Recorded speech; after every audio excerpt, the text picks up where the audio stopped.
Welcome to Jedi Life with Daniel. I'm your host, Herbert Levine. Today, I am here with my father, Herbert Levine, professor at Northeastern University, member of the National Academy of Sciences. Any other accolades in the introduction? No, I think that about does it. Okay, amazing. So I wanted to talk about a whole host of things. We'll eventually get to anti-Semitism within the sciences. But just from your purview, you've been obviously in academia in one way or another your entire life. How has university life changed? We could start with, pre-October 7th, just in the course of your life over the last 40, 50 years vis-a-vis Jews. And then we can, fast forward to post-October 7th. Well, I think the changes before October 7th were incremental in the sense that if you look at admissions to some of the most elite universities, Harvard, Princeton, places like that, the number of Jews peaked about 20, 30 years ago and then has been going down. Not everybody agrees as to what the reason is for that. Explanations range from that Jews have sort of integrated more into more American styles of education where they are interested in business, they're interested in more quick routes to just sort of reaching the American success, and so they're less interested in some of the academic subjects that that people in my generation were sort of very focused on. Other explanations have to do with the fact that colleges were sort of squeezed between having to admit more diverse populations. We argue about whether that's good or bad, but not wanting to get rid of their legacy admissions, and so something has to give. The class sizes are pretty much fixed. So what gave was sort of general middle class acceptances, or lower class acceptances were higher, legacy admissions were the same, and so people coming from sort of middle class or slightly above middle class backgrounds who did well in high school, who maybe a generation ago might have gotten into some of those schools, I think stopped getting into to those schools in the past 10 to 20 years. But there was there were signs of impending problems. At various times, I was for 25 years, I was at the University of California, San Diego. And while there was nothing equivalent to what has happened over the last year and a half, there were things like pseudo encampments. There was every year they would put up an apartheid wall where right in the middle of the main passageway from one end of the campus to the other, you'd have to walk through a series of posters of Israelis doing terrible things to Palestinians, and people haranguing you about that, but not in a violent way, or not even trying to prevent you from passing, just sort of trying to indicate that they felt that any support of Israel by the university or the academic community was somehow on the wrong side of morality.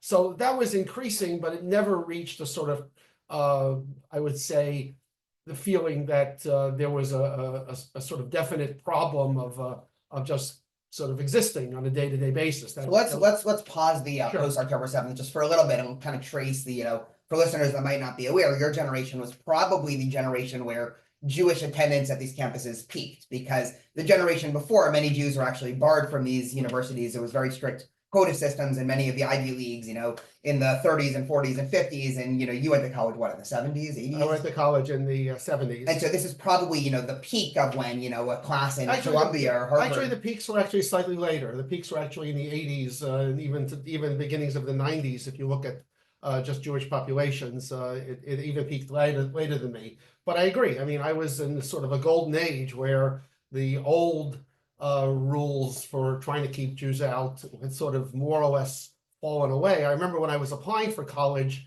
I didn't apply to various Ivy League schools like Princeton or Yale. And the reason I didn't do that was that somehow I was under the impression, left over from 10 or 20 years previously, that they weren't interested in having Jews there. That probably was incorrect. It was probably just left over from impressions that had been formed in my parents' generation 10 or 20 years earlier, and by the beginning of the 70s, it probably wasn't true anymore. But nonetheless, the feelings that those prejudices existed took some time to go away. And by the 70s and the 80s, there were many, many students from Jewish schools, from Jewish backgrounds, who went to the best schools in the country, And that seemed to be an increasing trend. And then somehow it stopped increasing and started decreasing at most of those places for reasons some that's of not it, clear. I mean, some of it could be, there's this obvious, the immigrant situation, Sure. which I'll ask you about in a minute, right? Your father, my grandfather, obviously immigrated, had no education, had a blue collar job his whole life. Right. Their kids, on average, work very hard because they see all the turmoil Right. their parents go So- in, and then the next generation tends to be a little bit Right. lazier. So as scientists, we sometimes call that reversion to the mean. That yes, as Jews became more a normal part of American society, they just became more interested in more American things. And some of those things were less concerned with education, more concerned with sports, more concerned with societal culture and things like that. So that necessarily meant that their overrepresentation in these academic cohorts was bound to go down. So I don't think it was really discrimination. I think it was a combination of events, some internally generated by the Jewish community, and some just because, I mean, there are obviously legacy admissions for Jews at major universities, but on average, those are not the legacy admissions. Most people in my generation, or my parents' generation for sure, did not attend Harvard or places like that, and were not in the part of the society that gives buildings and huge amounts of money. I mean, there were obviously people who did do that, but so there was some notion that the middle class in general, which Jews were part of, but not being specifically singled out in any way, there was some feeling that the middle class in general was being squeezed out of some of the most elite colleges. But I didn't really feel it was specifically against Jews. Did you face any, I mean, when you were in university, aside from the fact that MIT in the 70s is probably just a bunch of nerds not very interested in wider cultural issues, but did you face any, obvious anti-Semitism when you were in zero. Never experienced anything that I would have thought of as anti-Semitism. There was sort of generic anti-Semitism growing up. I grew up in New York City, and sometimes you'd walk down the street and the car would drive by and yell something at you or whatever. We had that. I mean, growing up in San Diego. So that never disappeared, and probably but going to a college campus, there was never any issue whatsoever, and and even when I'm personally, somewhat observant. And so when my observance would run counter to something which, was being required, for example, one year, one of my finals was on a Jewish holiday, the Jewish holiday of Shavuot. And I had to go to the professor and explain what is Shavuot and why can't I take the test then and all that. Again, there was no problem. It just, was something which they were just willing to accommodate, and I never had any problems. So what is your diagnosis? Obviously 100 years ago, the Jewish world, was probably at one of the lower points that you can be as an ethnic people, 80, 90 years ago. And then, fast forward to today, Jews are disproportionately represented in probably everything good in America. I mean, if you think about the arts, the sciences, culture, income, philanthropy, even all of these things, social justice movements, right-wing political movements. I mean, they're just sort of everywhere. I mean, what is your sort of diagnosis? Because it really was your generation of sort of the, baby boomers now who are generally either second or third generation, first or second generation, American Jews. I mean, writ large, why is your generation of Jews been so disproportionately successful in really across a whole domain of fields? Well, I guess it's a combination of, a sort of, from an economics point of view, a sort of supply and demand. The supply part was Jews have always been academically inclined. They've always very much stressed educational programs for their kids and ongoing education, even at the adult level, all across the community. That was always a very strong part of Jewish tradition. Success was always considered to be a part of Jewish tradition. But all those things, they flourished to some extent in the 19th century in Europe, when there was the years immediately after sort of the release of Jews from ghettos and being able to integrate to some extent in European society. But that all collapsed in the 20th century. But many of those people came to the United States, and they discovered a sort of, what the generation before mine would call the Golden Medina, the golden land, the golden state, where there were still restrictions, but compared to what had gone on previously in all these people's lives in foreign countries, it was really just freedom. And so you had this supply of people who were sort of educated and sort of interested in doing well and succeeding. And at the same time, the barriers which they had to struggle against all their lives were not there, and so, or were there in so much lower quantity that they were more easily overcome. That doesn't mean everybody succeeded. Of course, there were always people who couldn't overcome barriers, or who just didn't have the right drives, or just got unlucky or whatever. But on average, I think the opportunity was there, and the sort of cultural background of the Jewish community in stressing education and stressing, societal benefit, doing things that will help society, will help yourself, will you give a better life for your kids. I think just combined to create this, totally amazing, sort of I don't know, golden age for Jews in America. I hope that this isn't now going to be a historical anomaly, and that we're going to go back to where it's not the case. But certainly, I felt that the last, my lifetime growing up here, just felt that it was just a great place to be. If and being Jewish was not a detriment. It wasn't being held against me, and the background I got was actually helping me get through and succeed in America. Yeah, well, I'll ask you about the golden age of American Judaism. If you think it's a setting, we'll save the Yes, post-October right. 7th. Okay. To a little bit, I mean, just focusing on history, you grew up in New York City and Brooklyn Correct. in the 60s and 70s. Seems like a very interesting time in American Jewish history, because you obviously have a lot of Holocaust survivors who, in my generation, Holocaust survivors are these people in their 80s or 90s that you hear once a year, when the school brings them in on Holocaust Memorial Day. Growing up in New York City in the 60s and 70s, probably everybody in their 40s or 50s or 60s is in some way, at least, a good chance of them being a Holocaust survivor. But yet it doesn't seem like people really spoke about it much. I mean, even in my own lifetime, I don't remember ever hearing from, your father, he's sort of a Holocaust survivor. I've told his story on other podcasts. Yes. We don't have to get into it. He, of course, hid in a forest in Uzbekistan for many years during the Holocaust. Never talked about it. So I'm just curious, at the same time in the 60s and 70s, you had a sort of growing anti-Semitism, among, coinciding with sort of the Black Power movement. It gave rise to the JDL, the Jewish Defense League. So it just seems like there's a lot of interesting things happening in New York City. I'm just curious, what was that like? I mean, what are some ways in which the 60s and 70s were starkly different for you growing up than, say, my, growing up in, Southern California in the 90s? It was, I wouldn't, so for example, we can take the example you mentioned, which was the JDL, which was the Jewish Defense League, that was started in Brooklyn as a way to protect Jews from being attacked on the streets. But those attacks on the streets were not part of any sort of national plan. It wasn't part of any overall attempt to restrict Jews. It was just, certain people were just anti-Jewish, anti-Semitic. I mean, somehow this is always the case in history, and never disappeared and never will disappear probably. They just, and some segments of that community decided the easiest thing to do would be to attack old Jews wandering down the streets of Brooklyn. And so the Jewish Defense League, which was a good organization until it sort of went off the rails at some point, in my opinion, but it was a good organization when it started, because its first goal was to protect Jews from being attacked on the streets. Its second goal was to fight for freedom for Jews in the Soviet Union, which was a major effort of the Jewish Defense League. I remember going to demonstrations, rallies. For people who, sorry to cut you off, for people who are not familiar, can you just paint the sort of historic backdrop? Sure. What was this movement?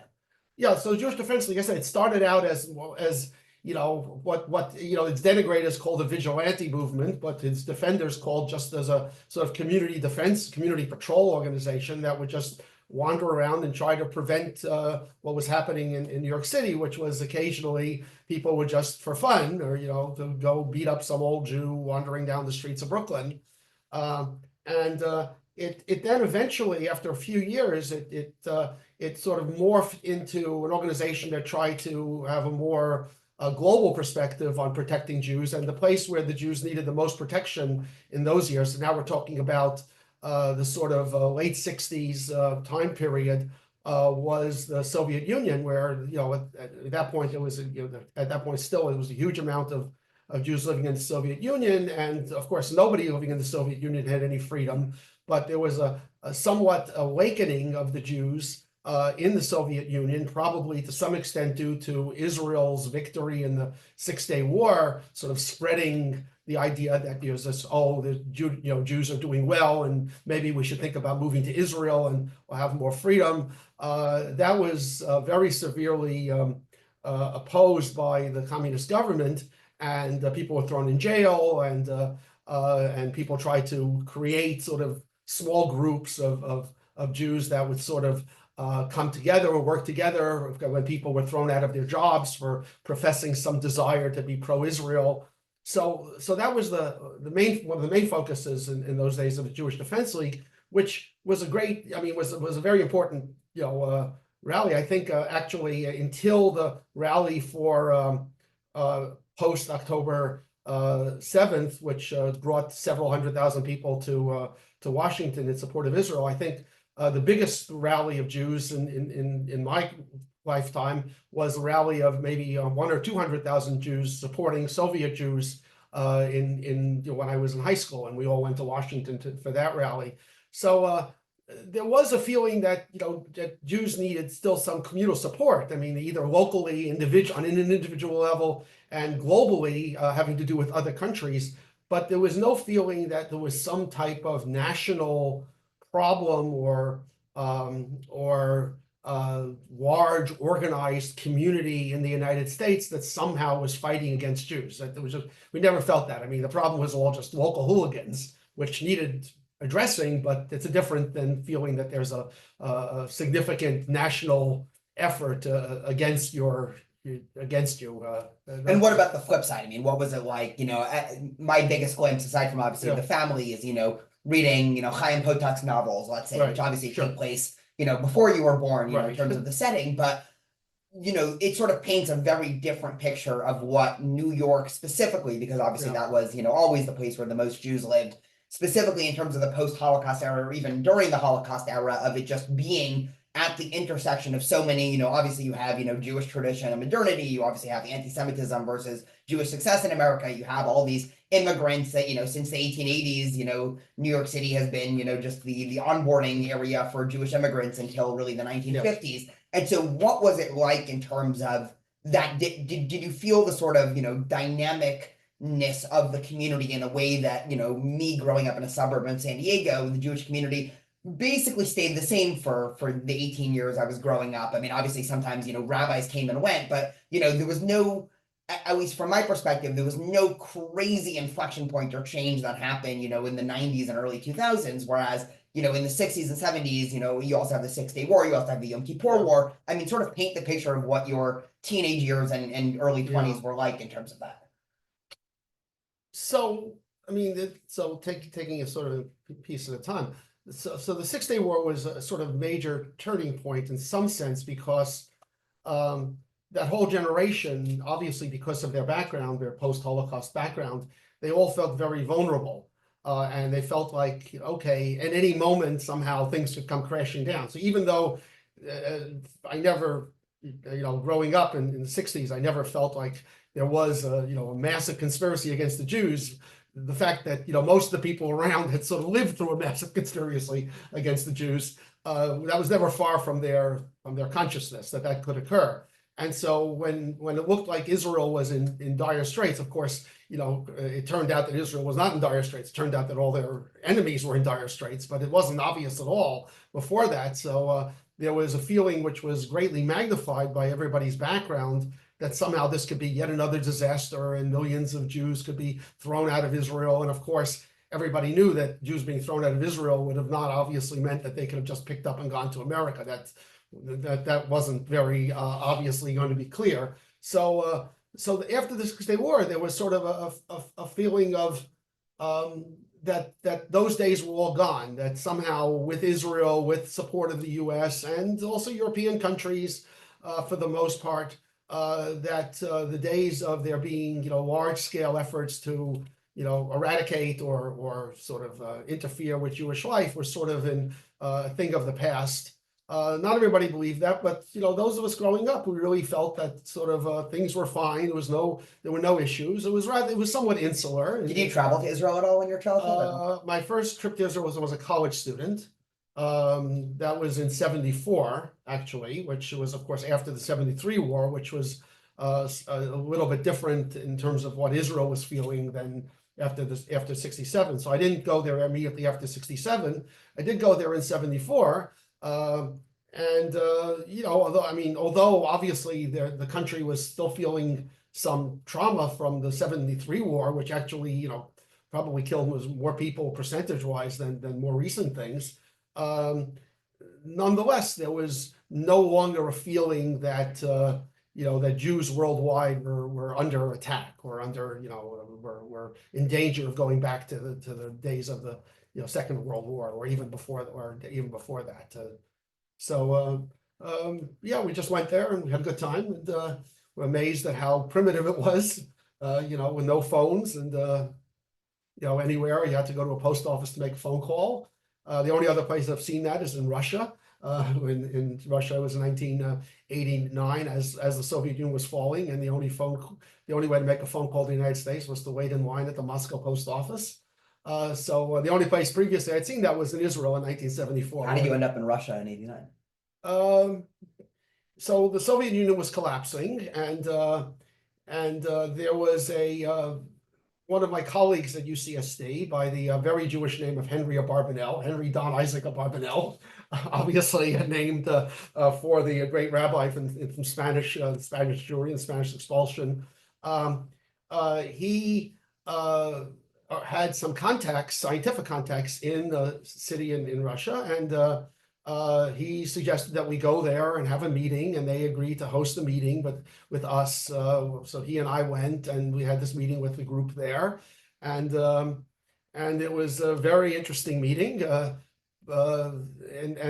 only thing, as I said, in terms of the infrastructure in Moscow, which going there naively thought, oh, this is a first world competitor of the United States, but the infrastructure was the closest thing to Israel in 1974 that I remember, where things were where there was food was hard to get, and you needed to wait in line to use a phone, and I flew on an airline called Pan Am, which went out of business at some point between now and then. Pan Am didn't transfer my luggage from the flight from San Diego to New York to the one from New York to Moscow. So I arrived in Moscow with no luggage.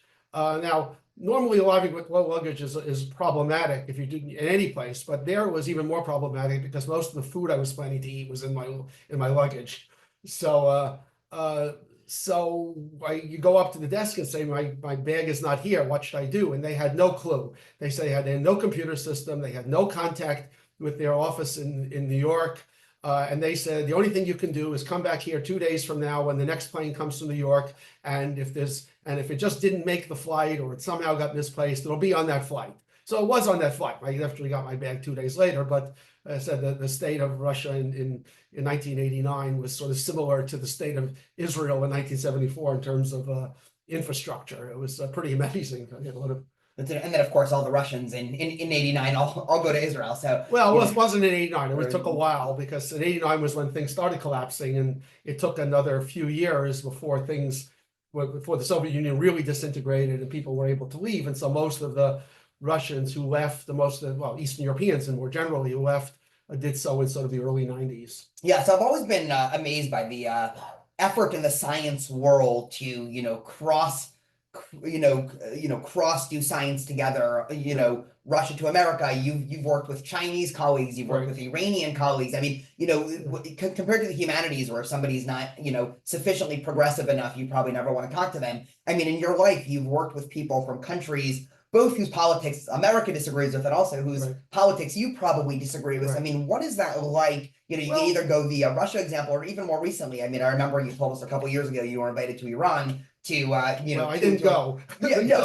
I basically said, how can I go to Iran? I have a bunch of Israeli stamps on my passport, and the person who invited me said, oh, just get another passport. What's the problem? Well, that was an era when various businessmen in Iran were not were being held for ransom by and so I definitely decided not to go, but I could have, and there was no problem talking to people who were Iranian.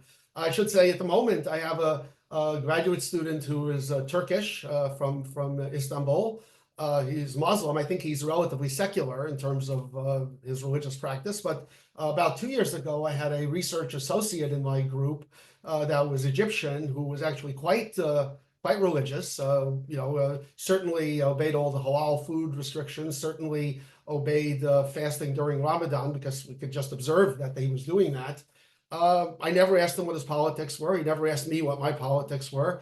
He worked for me and some other Jewish guy, Eduardo Santag, on some projects. He did excellent work, and we never discussed politics. And I have no idea what he actually thought about the political issues that probably would divide us. But I think that's a good sign in the sciences, where we can work with people who, are doing interesting things, and you want to learn from them. And we try not to let political opinions be reflected either in our personal relationships with these people or in, of course, our science that we do. Another person, for example, about, I guess a year ago, this was after October 7th, I went to visit a group in Switzerland, and my host was somebody who was Arab. And in his group were several women wearing hijabs, and we had a perfectly fine day-long discussion about scientific projects, and are they doing anything that we're interested in, and okay, I hope it stays that way, and I think the good thing is, in the sciences at least, there are every signs that it is staying that way.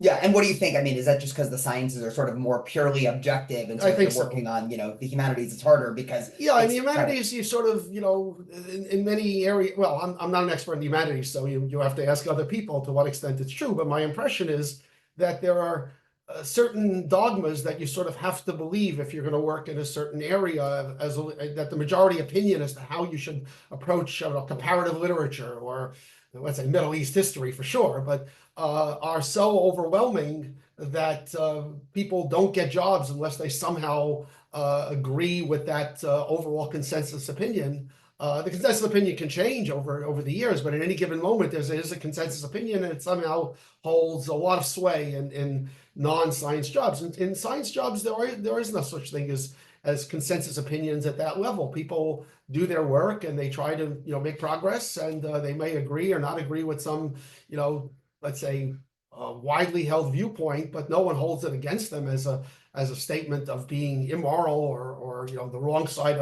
of thinking. It's just, oh well, you may be wrong, so let's talk about it, and let's see if we can figure out how to decide who's right here.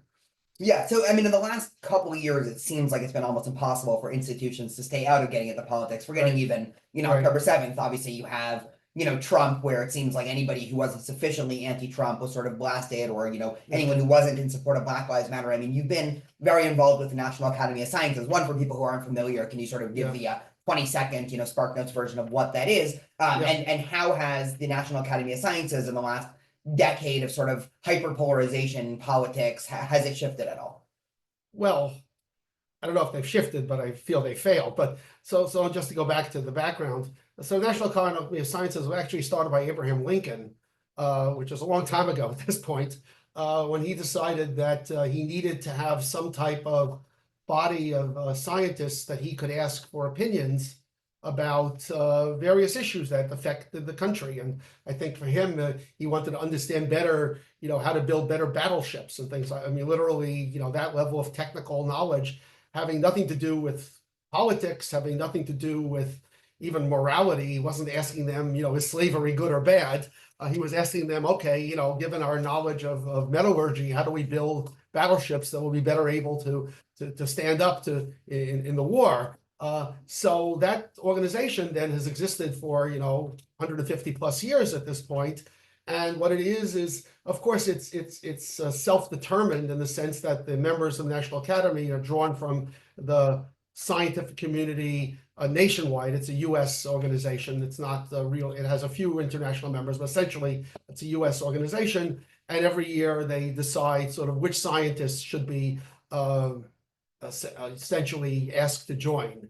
And as long as they stick to scientific matters, I think it's fine. They run scientific journals, which is a good journal. I worked for that journal for 15 years. I just recently retired from that just because I did it for 15 years. I figured I'd done enough work. as long, and they have this arm that still does exactly what Lincoln had proposed, which is that the government brings technical questions to them, and they convene a panel of experts from their own ranks to sort of deliberate and sort of read relevant research material and get together for a few meetings and write reports and basically go back to the government and say, okay, this is what our best scientific knowledge can think of at the moment as a response to your question. So when they do that, I think it's a perfectly fine organization. But the problem with a lot of these organizations is what you can think of as mission creep, that all of a sudden they felt that because they were all these smart scientists who had all those technical knowledge, they also were entitled to have opinions about all sorts of more political and more social issues. And some of which was sort of I don't know, I found it amusing, and then afterwards I found it less amusing. I remember getting a notice from them, from the main organizational office. Obviously it has besides being these scientists, there's obviously a bureaucratic super organization that runs these things. And the comment was something about how all scientists should be in favor of free choice for abortion rights. Okay, in general, I'm in favor of that, but it's but I didn't understand why this was a scientific issue. I think it's not a scientific issue. I think it's much different than that. But the communication was in my sense almost humorous, because they were so worried about the wording and how to say something like this. What they actually said in their announcement was, we support the right of all women, and then with an asterisk, and then a parentheses, with is a footnote to the asterisk saying, yes, we recognize that not all people who give birth refer to themselves as women, but for the purposes of this note, we will just call them women. They had to put that in a one paragraph notice about saying that all scientists should support abortion rights. Now, this was wrong on two categories. One was this sort of hypersensitivity to what, I don't know, these days it would be called, super wokeness or something. But the bigger problem was, using the prestige of a scientific organization, which is set up to address scientific questions, to opine on purely political or moral or religious issues. And even if I agreed with them, I don't feel it was their, job to do this. And why do that? I mean, there's plenty of other organizations that can have political arguments. This is why, I mean, just to, reflect, and I know we've had this conversation before, even to some extent argument before. I mean, this is a lot of the culture of, say either millennials or Gen Z, and this obviously relates to Trump's election to some extent, is a sort of this was of course this was because during Trump's as Trump was elected the first time, that was the era of that. No, but I'm saying specifically this idea that the expert class or expertise has sort of just created these extremely bureaucratic, dogmatic institutions that actually aren't able to shift in reasonable ways. And you see this in everything from, again, whether it's scientists talking about abortion rights, I know we've gone back and forth about, the healthcare industry and, nutrition guidance and things like that. I mean, there's a whole host of other things, even to the extent of, polling and whether you should trust political pollsters and journalists to tell you what's going on. I mean, it just seems like in the last couple of years, either the world has become too complex for experts to be able to sufficiently explain, or many of the people who in the past, in the 70s and 80s, who everybody trusted to explain the world, they've sort of been exposed to be charlatans, or maybe somewhere in between. I mean, just to reflect from my vantage point, I'm sure you would not disagree to this, although if you do, let me know. Obviously the way that the media covers Israel, right? A topic that we both know a lot. I mean, you read these articles from CNN or BBC or New York Times, and I don't think necessarily they're trying to explicitly give it an anti-Israel stance, but it just seems like whoever's writing this maybe has spent 2 days in their life actually trying to figure out the story. And so you read the story on a topic we know a lot about, Israel. Okay, great. We don't really trust it because we know a lot about it. So when CNN or whatever the news industry, then talks about, I don't know, a new minimum wage proposal, I mean, why should I trust that even if I know nothing about minimum wage? And I think the sort of institutions that, again, you're talking about, I think they've almost dug their own grave in terms of legitimacy. I'm curious if you would agree with that I diagnosis. agree. So, but I think it's part of this idea of mission creep. As long as the National Academy sticks to scientific questions, it's a scientific question of when a fetus can survive, on average, in utero. If you remove it at whatever 30 weeks, 20 weeks, when it can survive and how different technologies might change that. That's a scientific question.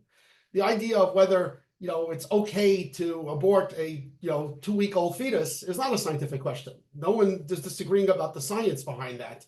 They're more disagreeing about the morality and the religious connotations that brings to the forth for a variety for a whole No, segment of the but population. specifically, So when organizations like the National Academy wander off their area of expertise, they make statements that sound like just everybody else's political statement. So yeah, I agree. It sort of then makes people think that when they're talking about science, they're also biasing it based on their political opinions. So I agree with you. It's been a general decrease in the ability of institutions to define an area where they really have some expertise and convince people that they should take that seriously. but I mean, well, another obvious example of this is COVID guidelines where. Right.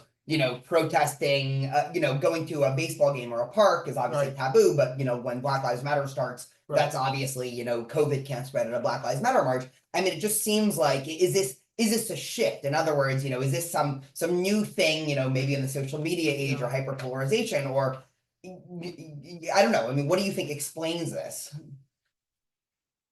I'm not sure. I think it is a new shift. I don't think that would have happened. Well, that specific thing clearly wouldn't have happened, but I don't think things like that would have happened 30, 40 years ago, where medical authorities, I think that's not even the worst example. The worst example, I think, in the COVID era was deciding that somehow certain minorities deserve to get vaccines first for no obvious medical reason.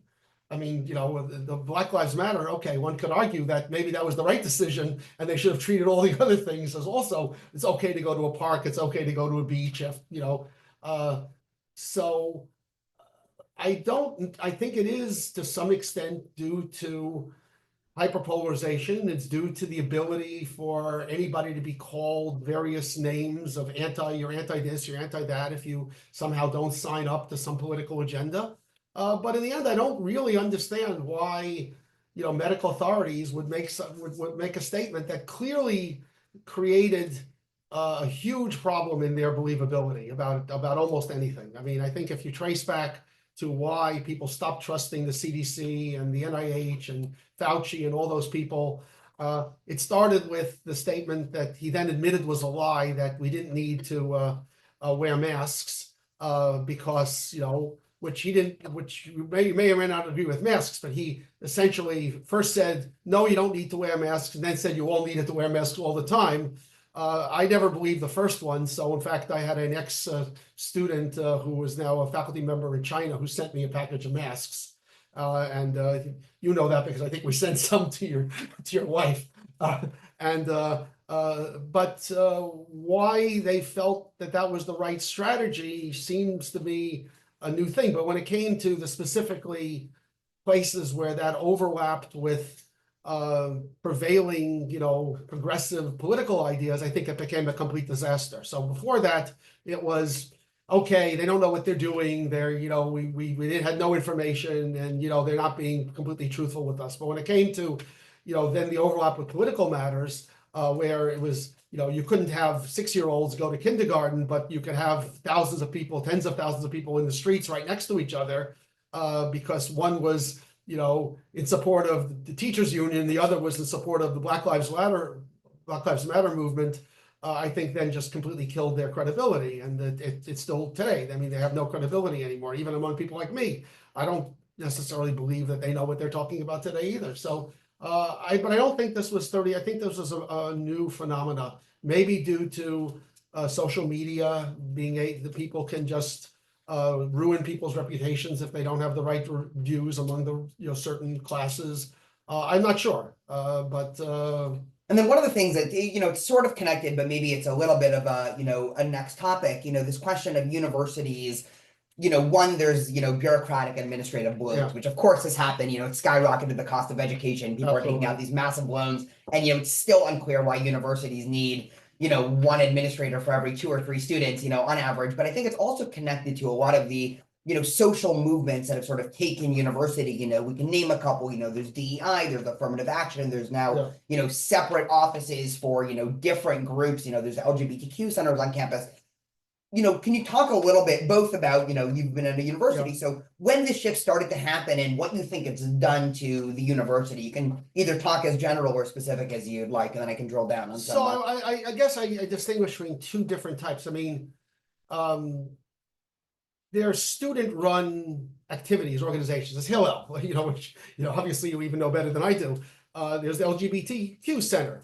So these are as student organizations, if students of a certain type and a certain, want to get together and, have celebrations of certain kinds that their tradition leads them to, or whatever it is, I think that's fine. The problem is when the university starts deciding, in some sense, picking winners and losers, which things they're going to support, which things they're not going to support, what rules they're going to put in, and then hires all sorts of people to sort of officiate those rules. So it's not enough to have an LGBTQ club or whatever. You have to have a whole university-wide administrative office to somehow create videos that, show you pictures of various people and convince, and give you these sort of silly online training sessions, where the correct answer is, obvious. It should be obvious to an 8-year-old. Oh, you shouldn't discriminate against this person because of what hairstyle they have.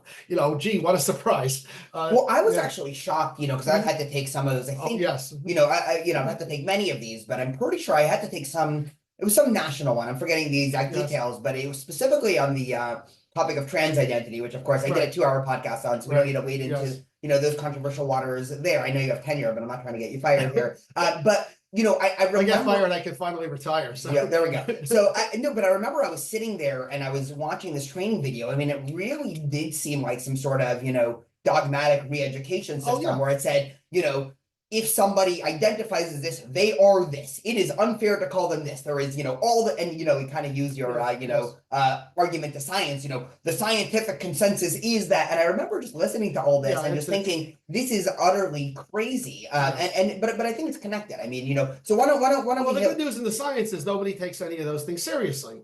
I mean, maybe that's part of what the secret is, that science is doing better than humanities or social science in terms of not being trapped into this new world. Whereas, we all have to do these things because if we don't, we get nasty letters from HR. I guess in principle, they could even impose, salary cuts or whatever if they refuse to do these things. So we all sit there doing whatever work we're doing. And then every once in a while you click on something and, you can't just click right through. You have to give it enough time so that you could in principle have read the page. And so then you just click on something. And if you get the wrong answer, who cares? It gives you another chance. And so I think we all do these things and we just sort of laugh about them and don't take them seriously. And it's only when the university starts imposing rules on the scientific departments that you start getting nervous about that. The only rules that have really have affected scientific departments, at least the universities I've been in, is attempts to create strong preferences in hiring. Now, I should say that I actually am in favor of weak preferences in hiring. So if you're talking about affirmative action, for affirmative action, right? So if we have two people who are equivalent, first of all, I personally believe that if somebody came from a very disadvantaged educational background, a very disadvantaged family background, and has succeeded to the same level as somebody who got to go to the best prep schools, the best colleges, the best everything in the world, it probably pays to hire the first person because they probably will do better in the rest of their career. So that's not preference. That's actually trying to judge people based on how well they've done given what opportunities they had to do it. But even beyond that, we have groups in our department. Physics is historically been mostly a male occupation. It's changing slowly, but is changing in the right direction. And occasionally, if you have people who come in and they look equivalent and you can't really decide and you vote, and half the people think that one person's scientific record is better and the other people think the other is better, okay, if you have a group that's already 8 males, why not hire the female person if you can't anyway figure out which one is, they both look the same. So I'm in favor of that type of weak preference, but if university starts imposing strong preferences, like you can only hire, you can only get a job if you hire a candidate with the following section, intersectional profile for this job, then I think that starts to interfere with the sciences also. So that's the part I don't agree with, although I said for weak preferences and increasing diversity is great. I mean, it would be nicer to have more diverse faculty. I think colleges are the last place in the world where you solve your social problems of why various communities don't really participate in the US academic dream. And of course, they've been yes. the first and oftentimes the center of that. So let's go to October 7th. I'm Sure. curious, Okay. both, obviously everyone who listens to this podcast is very familiar with a lot of the national trends, but I'm curious on a more personal level. I mean, one, I don't think I've really had any scientists on. So I've talked to plenty of, historians and plenty of social sciences about, what's been happening in their field. I mean, how has post October 7th affected the sciences writ large, and how has it affected, you personally? So, okay, so let's take the science. Let's take at least my field of science. I can't speak in general. I've heard from people who do computer science that the situation is worse there than it is in what I do, which is physics or physical science, physics, chemistry, biology, mathematics. I haven't really, although I've actually tried to figure out if there's been any problem, I haven't really detected any. I'll give one example that I sort of almost created this as a test. So I run an international student group of students who are being trained in physical science, except physics, chemistry, mathematics, but who are interested in working on problems related to biology. This is a relatively new endeavor, which we tried to push in universities worldwide.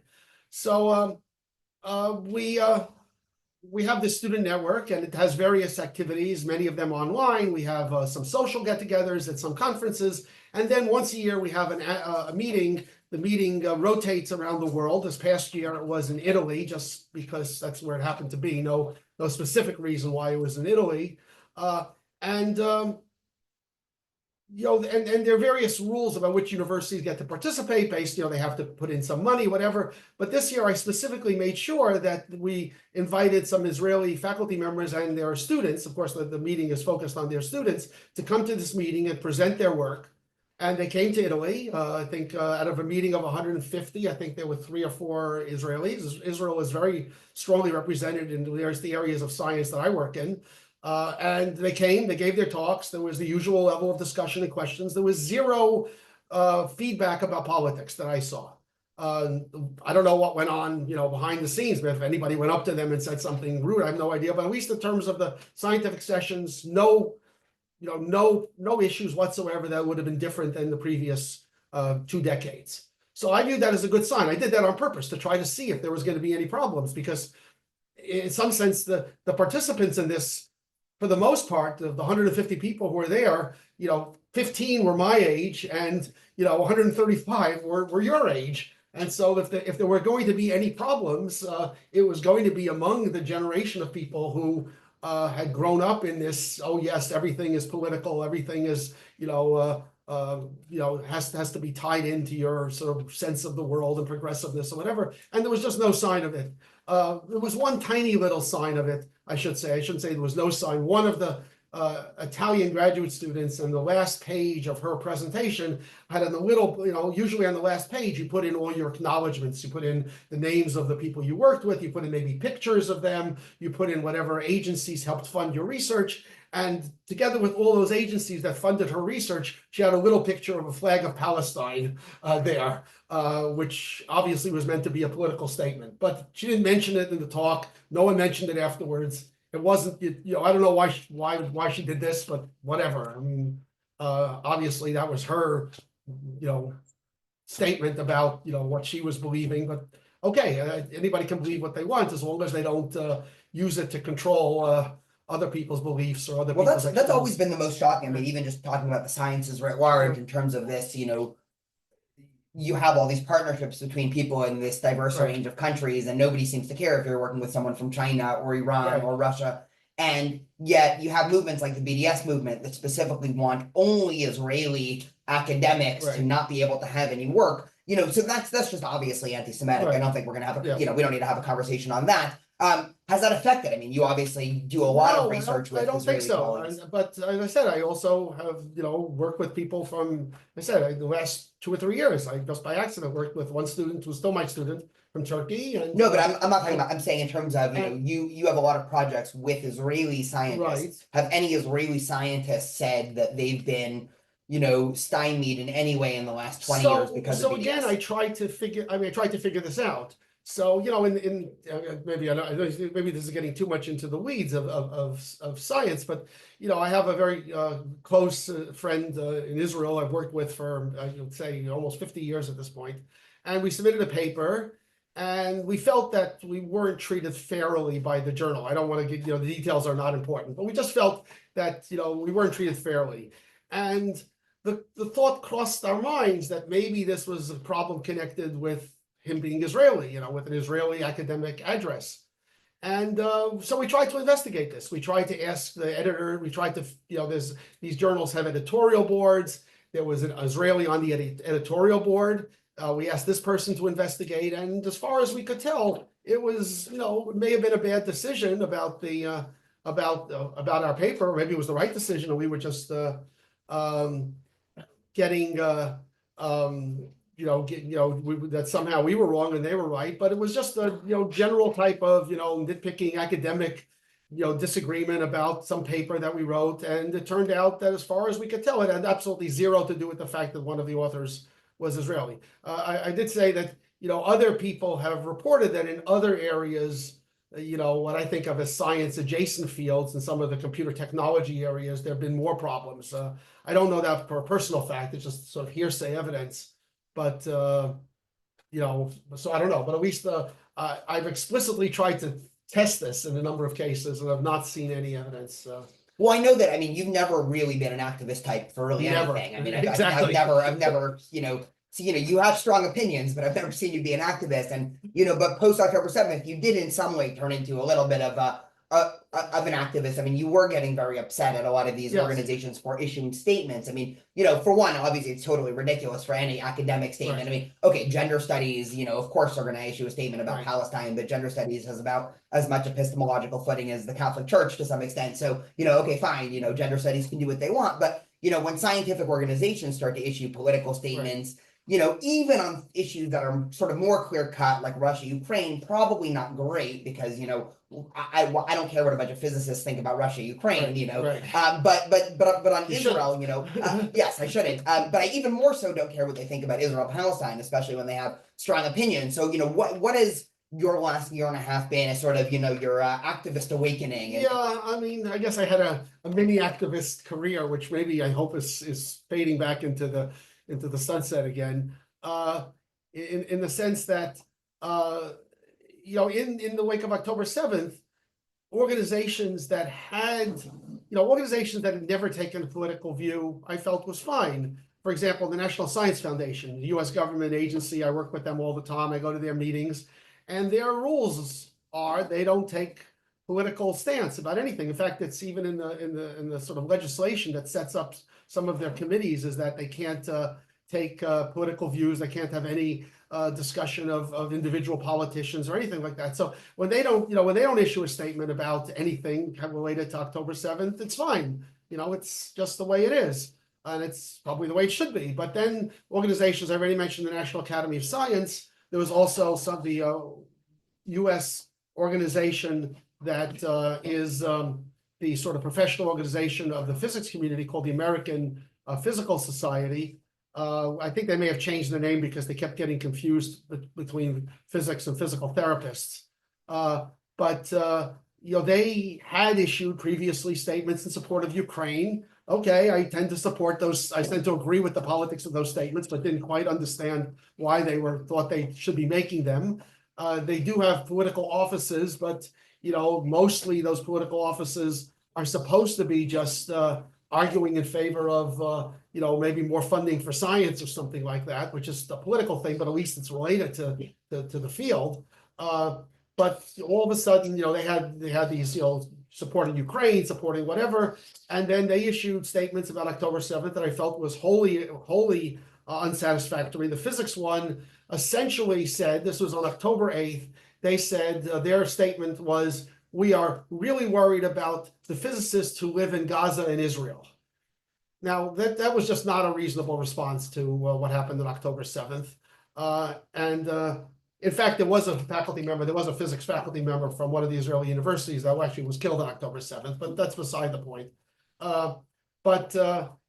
So I contacted a number of people I know who were involved in the management of this organization, and several people who were past president, and one person who's currently on they have a sort of governing council. And I, sort of got, and many of them agreed with me that their statement was not reasonable. Either should say nothing or should say something which is at least meaningful. And so they actually did redo their statement. In the end, it doesn't matter that much, right? As you said, no one in the world is taking a bunch of physicists' opinion about the Middle East in any serious way. Although I probably would trust it more than the Middle Eastern departments at universities. Well, yes, but nonetheless, as a matter of principle, I felt that it was ridiculous for them to come out with a statement that basically showed no ability to discriminate between different players in the conflict and different issues going on, and just somehow we need a statement, and if we say something that's going to sound too pro-Israel, as opposed to just instead of saying something like we're deeply sorry about innocent lives being lost and we hope for peace in the future or something, even that would have been fine. But the idea of sort of creating a immediate balance between Israel and Gaza are equally suffering here, I just felt was beyond what was reasonable. So I worked with these people that I knew to get that changed. It was changed. The National Academy refused to change their statement, at which point I basically quit the organization. I had been head of the physics section of the National Academy. I basically quit and sent an email to all the people, all the physicists as a member, explaining why I quit. I had a discussion this past summer with somebody I know quite well, who basically urged me to reconsider, said, oh, we're going through our annual cycle, we're reviewing new applications, your input would be greatly useful in going through which people are being proposed and what their backgrounds are. And I said, yeah, I understand all that. Thank you for the compliment and thank you for trying to convince me with flattery. But from my point of view, any organization that's headed by people who, the explicit statement of the National Academy was that Israel and Hamas were equally guilty in terms of killing innocent lives. And they refused to change that. And so I just basically quit the organization. Individual activism is individual activism. I felt I was doing it because I had to, not because I thought it was going to make any global change in most things. So, well, I've been shocked by at different universities. It honestly, because everybody always asks, why did some universities come out with more pro-Israel statements and why did some come out with more pro-Palestinian? It really does have to do with, 15 people that have positions of power, from faculty members to administrators to donors. And so it kind of does matter if you're one of those, top 10 or 15. Oh, sure, but at least at the governing level, I'm not. I mean, in other words, at the university, as I think I've told you, in my entire career, which I think I first joined the university faculty in 1987.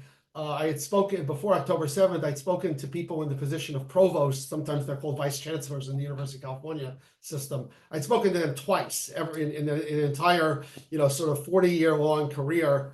And both of those were times where I was leaving the university, and they basically, wanted to have a meeting with me to ask me why I was leaving. It was the only time I talked to those people. I just, I'm not really that interested in overall university policies.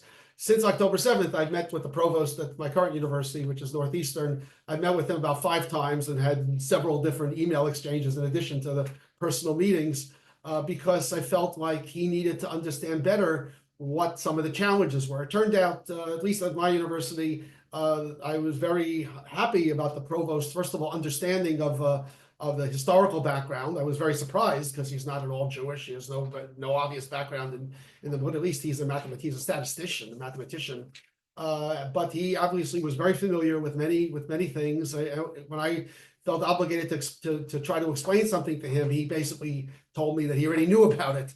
And that, so, and he adopted the strategy that I think other successful universities have, which is, students can demonstrate, they can say what they want, they're allowed to have their own political opinions, but there's a line that you have to define very clearly in terms of respecting other people's political opinions, expecting other people's rights to, go through, walk through the campus and attend activities and go to classes that cannot be crossed under any circumstances. Crossing that line means your organization gets disbarred from the campus. He made that very clear. And we had essentially no problems. There was, one or two cases where it sort of got close to that line and it sort of never went over in the last year and a half, as opposed to many other schools, which of course had much different events occurring.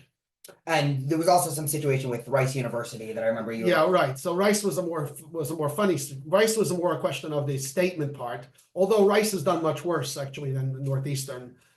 You're also, just for background, and I won't make you explain it, but you're also affiliated. You used to work at Rice. You still are affiliated with them. You work on a number of grants with faculty at Rice. So actually, I am no longer officially affiliated with them because one of the consequences of this event was I resigned my adjunct professorship at Rice.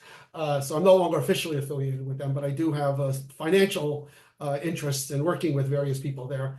There, they issued one of these, very ill thought out statements of, both sidesism, everybody is, we decry all violence and, we hope for peace and we worried about all the people of the Middle East. And I just thought it was totally ridiculous. And I wrote an email to the president of Rice. So I have, at that point I was an adjunct faculty member, but also together with my one of my colleagues who was still on the faculty there, we've run a National Science Foundation Center for many, many years that, to be fair, brings in quite a lot of money to Rice University. One of the things I've learned in the current year is that one of the ways in which you have leverage over universities is through their finances. They're very sensitive to donors. They're very sensitive to grants, to people who bring in large grants. So I wrote a letter to the president of Rice saying, your announcement was wholly insufficient. It did not take into account any of the historical, background of this. It did not take into account the actual event. It was just one of these statements that could have been written. I didn't say ChatGPT. It was sort of before ChatGPT, but essentially it was a type of statement that would be written by sort of what an automaton, just thinking I have to get something out, and so I'll just say something that will hopefully offend the fewest number of people. And of course, it had the opposite effect. It offended maybe at least one person like me. So I wrote him a letter and saying, this is totally unacceptable. You can't do this. And then he wrote me a letter trying to say, well, I was out of town and I didn't really follow the news. And that was totally unacceptable also. And I basically wrote to him and said, look, if this is the official position of Rice, that they can take opinion, and Rice again is one of these places that does issue opinions about other subjects, Ukraine and other political issues or whatever. So I said, if this is going to be their official opinion, I'm going to have to cut all my connections with Rice. My colleague Jose, who I've worked, who I have this joint effort with, panicked and basically called the president, called the provost at Rice. He's Jose is a rather more of a political person than I ever was or ever want to be, and he knows all these people well, and he of course takes advantage of the fact that there's a lot of money being brought in, a lot of prestige being brought into Rice through our efforts, and convince the president. I don't know exactly how much convincing the president needed or whatever, but eventually he issued a new statement about 3 or 4 days later, which was much better. It's still not perfect. The only perfect statement I saw was actually from this person who was the head of the University of Florida, this guy Ben Sass, who was a Republican senator and then became head of the University of Florida. His was the only statement I felt was really good, but of course I'm biased. Yeah, so let's. You mentioned Republican. So you're one of the few people I've met that have actually switched their voting from Republican to Democrat across many elections. You've probably, I'm forgetting, probably the last 7 or 8 elections, you've gone 50-50 or something. It's 50-50. I've been pretty much, I've been one of those people in the middle for a while, Which seems to be pretty rare. Now you meet people and they sort of, if you ask them about their politics, they either say they're Republican or Democrat. I know, you obviously, we're probably one of the most vocal Trump critics I knew between 2016 and October 7th, 2023. I think, switch your mind on voting for Trump post October 7th. I'm curious, you were anti-Trump for sort of all the obvious reasons. I've talked about this in my podcast. I've debated this. We don't have to get into all the reasons not to vote for Trump. I mean, was it just as simple as you thought Trump would be better for Israel and American Jews voting for Trump? Essentially, yes. I would say that Trump didn't change. I mean, what he's doing is, some parts of it are good, some parts of it are crazy. We don't need to get into a detailed discussion of which parts I think are crazy and which parts I think are good, but we probably can figure it out. And my ordering of priorities changed. The issue sets that I thought were very important went from what they used to be, which if I would rate Trump against, for example, Biden, then I came out in favor that Biden was going to was more sane and was going to do a better job. I'm not sure that turned out to be true in the end, but nonetheless, at the time, it was sort of obvious because Trump was crazy and had all these crazy ideas and had all the support of people who I thought were dangerous. But my priorities changed. I don't think nothing changed about him as far as I can tell, but my priorities changed. So when I evaluated him against my current set of priorities, which much more focus on, it's not only Israel. I used to be very worried. I mean, obviously Trump did lots of pro-Israel things in his first term. I was very worried that what that was going to do was going to create a system where Israel was going to become a very partisan issue in American politics. Well, that happened. And I wish it wouldn't be true. I wish there'd be equal support of the two different parties for various things having to do with Israel. But it isn't really true anymore. But I think the part that is that really there were sort of parts that I would say there were two parts. One was the whole issue of this sort of university, the congressional testimony of the university presidents. And it was clear that just something needed to be done to change the mindset. And I don't know whether Trump is going to succeed or even try to do that, but I know for sure that the Democrats would not try to do that.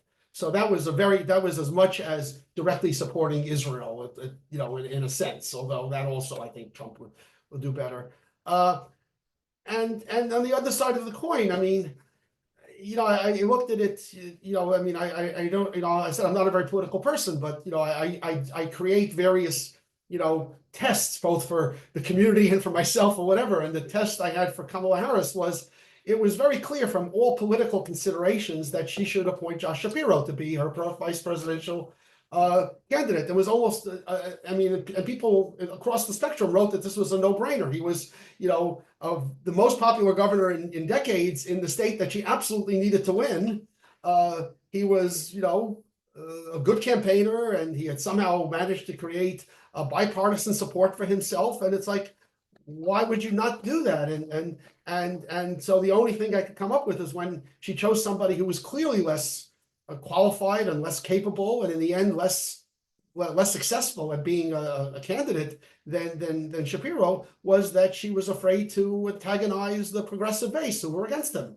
And so that to me was a sign that, why would I expect to be any different if she became president? So that to me sort of threw me over the edge. So it was sort of evaluating Trump's positions, but also the fact that I think when I created a sort of in my mind a test for how she would govern, which was hard to guess because she never really governed before, she failed the test, and so that sort of threw me over the edge. And if you ask me what I think of Trump as a person, it hasn't changed. It's he's basically crazy and basically a sort of loose cannon with sort of bizarre ways of thinking about the world and no interest in being an intellectual. But okay, what can you do? So I have a couple more, Sure. quick questions, then I'll open it up if there's any other topics that you want to get to them. What do universities have to do to change, both in terms of the, mistrust for wider society, both in terms of, you can talk about healthcare, we can talk about politics, we can talk about, Right. science and anything, Right. So how do you think universities have to change, and are you optimistic about the future of universities? I mean, in 20 years is saying you went, because right now, if somebody says they went to Harvard, I don't think that means the same thing that it meant 30 years ago right now. And in 30 years from now, if things don't change from their current trajectory, it'll mean even less. than, somebody saying that they went to Harvard 30 years ago. So I'm curious what you think needs to change and whether or not you're optimistic on this.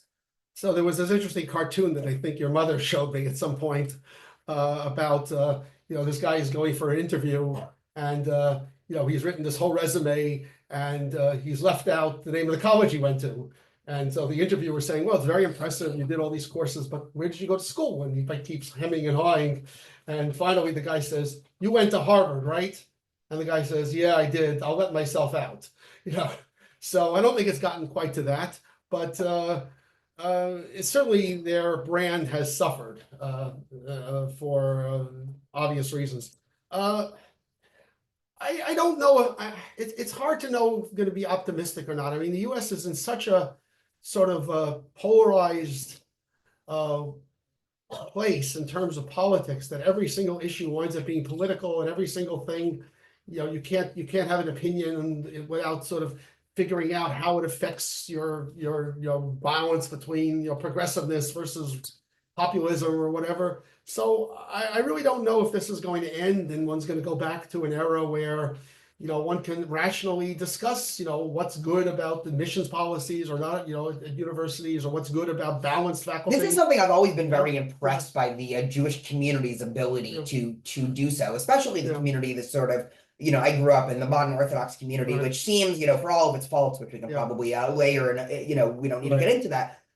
It is a very intellectually diverse community. I mean, it is probably one of the few communities left where at a normal Shabbat dinner, you can basically, 50-50 if you're going to be at a table with, Trump supporters or Harris supporters or people who support affirmative action or people who are against. And I think, it's shocking to me always, I did a podcast, right after the election. And one of the things that I remarked there was, sort of in my friend group also and family group, I think it is, okay, this last election, there were a little bit more Trump than Harris, but it's still basically 50-50. And I just can't even imagine being in a, intellectual system where every single person thinks the same way about. Well, there was this article published by somebody at NPR, I think. I don't know if you've ever discussed this. Yeah, that's a great article. Where he basically said that every single person at NPR had the same background, the same political views, and any attempts to deviate from that, were just immediately thought of as I don't know, racist, sexist, misogynist, whatever it was.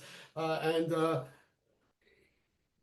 part of it is what I think has happened to the admission systems at universities. That I think if you look at so people very often ask me, why is Northeastern better? Why do we have a provost who, understood that the university is going to suffer unless they have some type of actual rules that the people are forced to follow, and if you look at Northeastern and its history and it's even where its current positioning is, it's not Harvard, it's not Penn or Princeton, but it's a school which has a predominantly middle-class population that goes there and they're actually going there to sort of learn things, to get ahead, to get decent positions. That used to be the statement at some of these other schools, but in the past 20 years, it's somehow become the mixture of people being admitted because they're in an advantaged group, people being admitted because their legacy. There's almost no room left for sort of middle-class Americans to do well in high school to go to these places. And so you wind up again with this sort of polarized community. So I'm not sure how optimistic I am. I think that some universities will fight tooth and nail to maintain their current admission systems and their current hiring practices, and they'll do everything they can to, even if the Department of Education under Trump, which I have no idea what that will do, but if they actually go after these universities, I'm sure the universities will hire extremely good lawyers and extremely good people to fight them. So I think it's going to be a mixed bag. I think some universities will try to take advantage of sort of the understanding that some people want to go to college and not be faced with having to reveal your political opinion every single time you take a class, or decide which way you walk across the campus. And other universities will stick to, no, we know better than the government, we know better than whoever. And so I think it'll be interesting to see sort of how that balances out over the years. So optimistic in some sense for some parts of the university system, but I think for some of the major universities, I think, I don't see any real reason why it'll change in the next 10 to 20 years. And same question, but the Jewish community, obviously, all these questions, is the golden age ending? I mean, do you think, in 30? We don't know. It's a very good question. And I think we just don't know. I think it came as such a shock that it's one thing that people became over the years more and more against Israel, but the idea that this is somehow taken out against some individual person that owns, I don't know, a bookstore somewhere or a pizza shop somewhere, and you go and demonstrate against him because he's Jewish, and so therefore by assumption he must somehow be involved in genocide in Gaza, is somehow came as such a shock to the American system that I think we just don't know what to think. I mean, there's some bad trends worldwide. There was an article this past week about what's going on in Canada, and it makes the US look really great. I mean, it's sad to say that you can read an article about other countries, and it makes the US look like it's still the great place. Well, it's all these countries. I mean, it's Europe, it's Canada somehow had the reputation always of being, like just more like the US than the US. In a sense, it was, this free place that everybody's happy and everybody can do what they want. And Canada turns out to be very much tied up in a sort of, thinking that Jews are all somehow evil, and that's, and the government there isn't helping at all, maybe anti-helping. Europe is a different, in Europe, I think the problem is slightly different, because the problem in Europe in many of these countries is they have now very, very significant minorities from countries that let's say are not exactly pro-Jewish in their history or in their sort of training of students. So the US, I don't think that's so much the problem. I mean, the US, I don't really think the problem at universities was the relatively small numbers, with some exceptions, but the relatively small numbers of people who are actually from the Middle East. I think the problem was just general, I don't know, social hangers-on that thought that this was the great new revolution. They missed out on the 60s and all their parents' revolutions, and now this was their revolution. They were going to go and carry signs about things that they didn't understand at all and couldn't locate on the map. And so the US, the problem is different, and I guess that means it's more amenable to treatment if you could somehow get these people out of that mindset. But I think we'll just have to see. I really don't know. Got it. So you have the weird vantage point of being my father and having consumed much of my content for the last 10 years. Yeah. I don't know, I know probably everybody else in the family probably listens to the podcast more than you do, but I'm curious. Well, I mean, I do listen to your podcast, though, not always. Are there some big issues that you disagree with me on? No, obviously I didn't agree with that. You're not voting for Trump, but that's okay. But not really, in the sense that I'm sort of amazed that that you sort of came out as sort of, again, this sort of middle of the road opinions about many things, sort of religion, politics, whatever, which is, I think, the right way to go in many ways. And so I don't know if I have any severe disagreements with any things you've said on your podcast that I know of. I mean, always nuances. Of course, but that's not a fun answer. It's not that. No, so the answer is no. I would say that on average, I always thought that it was, I mean, when I, even while you were growing up, 10, 15 years ago, UC Irvine was sort of the banner of places that it was hardest for Jews to get along in. When we were still in San Diego, which, I said had its own, I would say, small challenges, UC Irvine seemed to have relatively major challenges with anti-Israel demonstrations and attempts to interfere with Jewish student life. And so I would have been amazed that you somehow managed to get through that and actually thrive here and actually do something about that. And so that's a positive sign. Yeah. And, it's nice, but a lot less fun than stark disagreements. Is there anything else? I mean, we've been talking for a while. Any other big topics? Israel, Jewish community, campus? politics, religion, Pretty much covered everything. in the world, you have no other topic that you are. Not really, I'm really wishing to go back to my scientific life. I mean, if I wake up in the morning and say, what would I like to do today? The last thing in the world I want to do is send angry emails to college presidents about, their or to create these sort of tests to make sure that in the world I live in that there's no, overt discrimination against Israelis. I'd like to go back to a world where that's taken for granted, where, okay, this person happens to be from Israel and this other person happens to be from I don't know, Egypt or what other place. And so let's get together and discuss what we can do on this project in science. So I'm really hoping to get back to that in the next couple of years. I don't know whether it's going to be possible. As I said, I don't really fully understand why the US has become into sort of totally hyperpolarized. I think it must have something to do with social media, but since I've never been a great social media participant, I still have never done, I read things on Twitter, X, whatever it's called these days, but I've never actually had an account or posted anything there. I barely look at Facebook, only when you send a nice picture do I actually even log into it. So I don't completely understand how that's happened to American society. I do understand how this loss of confidence in institutions have happened, because it's been the institutions that have somehow become part of this hyperpolarization, which means that if you're on a different side of the CDC because you feel that they've taken sides in some political issue, then why should you trust them about anything? So I can see it happening. I don't know why it happened in a sense. And I'm hoping that it goes away, basically. All right. Well, that's a good message. Well, thank you again for taking time. Sure.